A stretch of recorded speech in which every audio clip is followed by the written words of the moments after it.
Richard Spicer begins his school day by logging on to his computer. Like some 5,100 other students in Pennsylvania, Richard is enrolled in a virtual charter school, an online homeschool program that is funded by tax dollars and operated under the auspices of the local public school district. We usually get started around 8 to 9 o'clock. Get on the computer, log in, and then maybe start on history or our spelling test. And by 2 to 4 o'clock, we should be done. So that's about a typical day. Mom? Families choose virtual schooling for a variety of reasons. Some are child actors or models, others are too ill to attend regular school. Most, however, simply want to have a hand in their child's education and know exactly what's being taught. Kids grow up too fast today. They're influenced by their peers.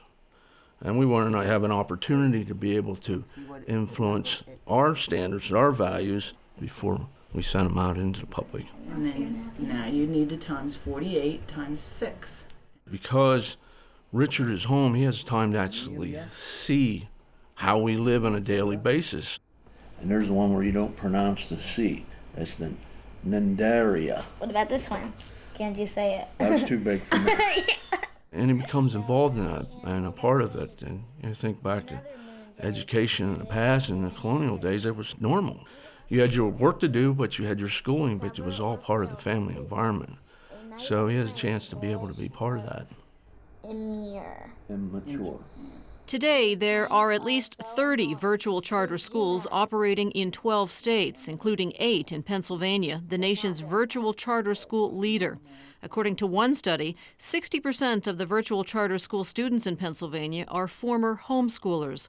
Richard, who is now a 4th grader, was homeschooled in kindergarten. So do you want to get your math book? I was afraid, like, if I continued to homeschool, that I might slack off here and there. But this keeps me up to par as far as, like, you check in every day with the schedule, and you're accountable with this system. So that equals 47. But then do I bring the 1 down?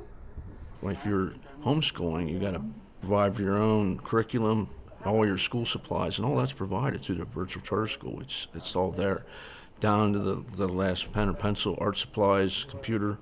It's all there. And when you weigh out the benefits, it's just hard not to take up charter school. They have an awesome curriculum as far as like history and math. Everything's there, and I'm not quite that organized, so it's all organized for me, so that helped me a lot. Charter schools are required to be nonprofit, although they typically contract with for-profit companies to provide online curriculum. They're paid 75 to 80% of the local school district's average per-pupil costs, which means that wealthy school districts pay larger sums than poorer districts. Critics say the current formula doesn't reflect the virtual school's true operating costs and are pushing the state to set a flat tuition rate. The schools still keep 20% of those funds, and rightfully so. I mean, you got some of that supports the busing, it supports the cafeteria, the lunch facilities, nurses, whatever they need. But the other 80% that goes directly into the education, and when the resources aren't needed anymore, it's going back to go to another student. To say that money is being taken from local districts, really, when they're keeping 20% for something that he doesn't benefit from, I think it's a little unfair. Amanda Lytle is Richard's teacher. All told, she oversees 57 students who are spread out over several counties. I am a partner in education with the parents, and I'm there to help provide ideas, suggestions, support for anything that the parent or student may need. She calls every 2 weeks, and I get to speak with her and maybe read something to her so she can see how I'm doing, and she'll talk to me and Mom on the phone. You need to find, which is the spelling list again? The parents are the primary educator. They are going through the curriculum. They're going through the lesson plan that we provide them. They're preparing the school environment every day for the child, and they are making sure that their child gets everything out of our curriculum that they possibly can. Okay, now Louisiana. So where is it? On a daily basis, you're 5, 6 hours. You know, some days it's shorter, but you have to dedicate that time. About Columbus, Ohio. very good. But there's advantages where I can take Richard. Like if I want to go to see my mom, I can grab his books and go up, and he can do that at school there. The teachers, I can't say enough about. They're there when you need it, and they want to respond. There's a lot of focus on how well does your child do in a charter school, so there's an extra effort made.